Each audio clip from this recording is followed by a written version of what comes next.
Halo teman-teman, berjumpa lagi di channel Bung Bahri.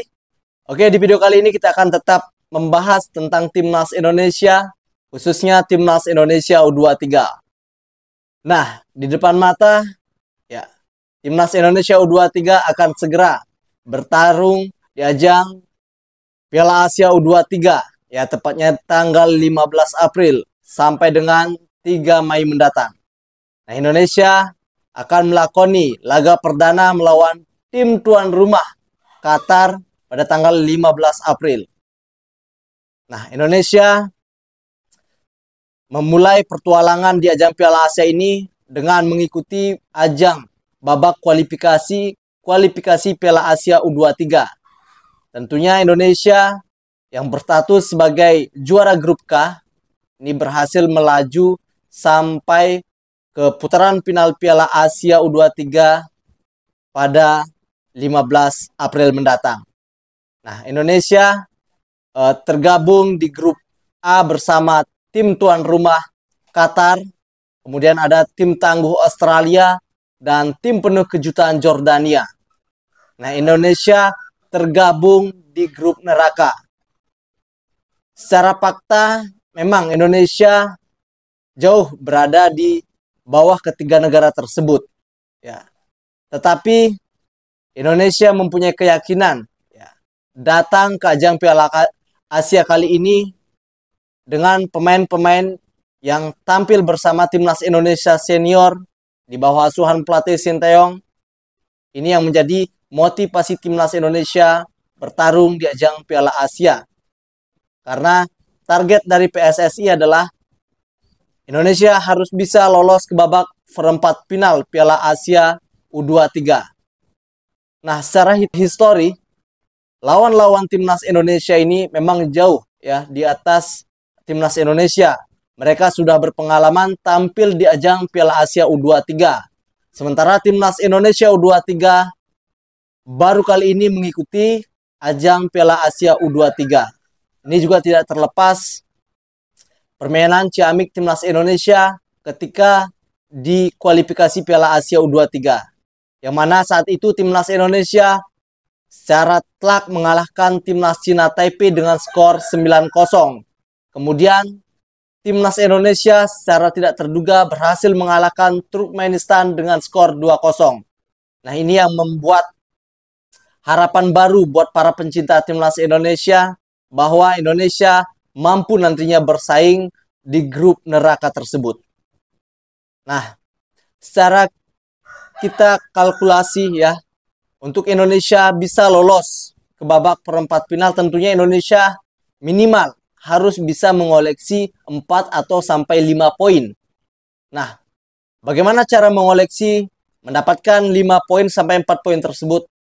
Caranya adalah Indonesia saat berhadapan dengan tim tuan rumah Qatar, ya, memang secara permainan historis sejarah Timnas Qatar memang lebih mendominasi ya di ajang U23 ini karena mereka levelnya sudah sering tampil di Piala Asia, kemudian tampil di hadapan ribuan penontonnya. Ini membuat Timnas Qatar lebih dijagokan. Tetapi Timnas Indonesia mempunyai keinginan ya untuk bisa setidaknya menahan imbang Timnas Qatar. Nah, ini adalah menjadi modal poin pertama. Indonesia harus mencuri poin ketika berhadapan dengan Timnas Qatar untuk bisa nantinya membuka jalan lolos ke babak perempat final. Nah, kemudian Indonesia di pertandingan kedua akan menghadapi tim berat juga, yakni Timnas Australia. Ini adalah tim yang sangat berat, di mana di ajang kualifikasi Piala Asia pada tahun 2022, Indonesia pernah bertemu di ajang kualifikasi ya untuk bisa lolos ke babak selanjutnya. Namun Indonesia 2 kali harus tumbang atas Australia. Nah, secara permainan mungkin Australia berada di atas kita ya. Di Piala Asia kemarin timnas senior Indonesia harus menelan kekalahan 4-0 dari Australia.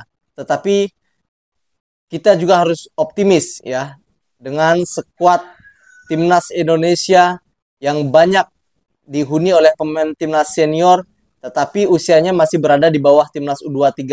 Ini yang membuat keyakinan ya para pencinta timnas Indonesia, begitu juga dengan pelatih Sinteyong, optimis ya dengan kehadiran pemain-pemain senior yang masih muda-muda ini ya, yang nantinya akan bisa diturunkan di ajang Piala Asia U23.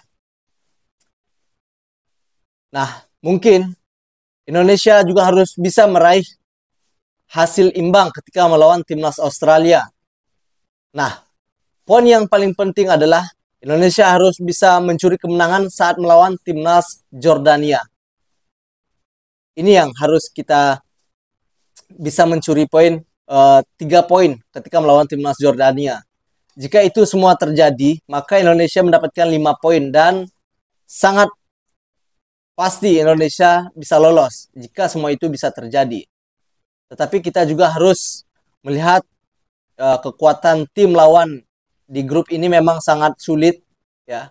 Apalagi Indonesia berada bersama tuan rumah Qatar, Australia dan juga Jordania. Maka dari itu pelatih Sinteyong tentu sudah memikirkan secara matang-matang ya, mempersiapkan tim yang terbaik. Karena berita yang kita dengar terakhir,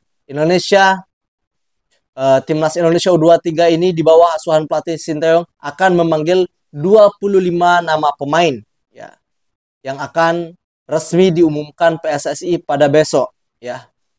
Kemudian PSSI beserta jajarannya ini terus berusaha untuk melobi pemain ya, untuk bisa tampil semua full time komplit. Pemain Eropa maupun pemain yang berada di Liga 1 ini bisa tampil. Ya, jajaran PSSI sudah melobi-lobi pelatih maupun tim-tim yang ada di Liga 1 untuk bisa melepas semua pemainnya. Ya, untuk bisa tampil all out membela timnas Indonesia. Kemudian juga PSSI sudah melobi beberapa pemain yang berada di luar negeri. Semisal Elkan Bagot, Justin Hubner, kemudian ada Rafael, Ivan Janer, kemudian ada Nathan, ini sudah dilobi. Ya. Semoga saja para pemilik klub tersebut mengizinkan pemain-pemain dari Indonesia ini untuk bisa bergabung bersama timnas Indonesia. Mungkin yang paling tipis ya kesempatannya adalah Elkan Bagot. Karena sejauh ini Elkan Bagot masih diinformasikan cedera. Ya. Selain itu juga Elkan Bagot masih sangat dibutuhkan oleh timnya untuk berlaga di ajang Liga Inggris. Oleh karena itu mungkin yang jelas dilepas adalah pemain Abrol, yang sudah pasti dilepas adalah Pratham Arhan, kemudian ada Justin Hubner. Ini berpeluang karena Justin Hubner sekarang bermain di Liga 1 Jepang. Kemudian Ivar Sturridge ini masih diusahakan. Nah, itulah hitung-hitungan ya, kalkulasi timnas Indonesia untuk bisa lolos ke babak selanjutnya harus bisa meraih 4 sampai 5 poin. Nah, oke, bersama Bang Bahri di sini nantinya kita akan kembali membahas 25 pemain yang akan dipanggil secara resmi oleh PSSI. Nah, tetap pantau terus video dari Bung Bahri, kita akan berjumpa lagi di video selanjutnya. Bersama Bung Bahri di sini berbicara tentang kalkulasi timnas Indonesia lolos ke babak perempat final, dan salam olahraga.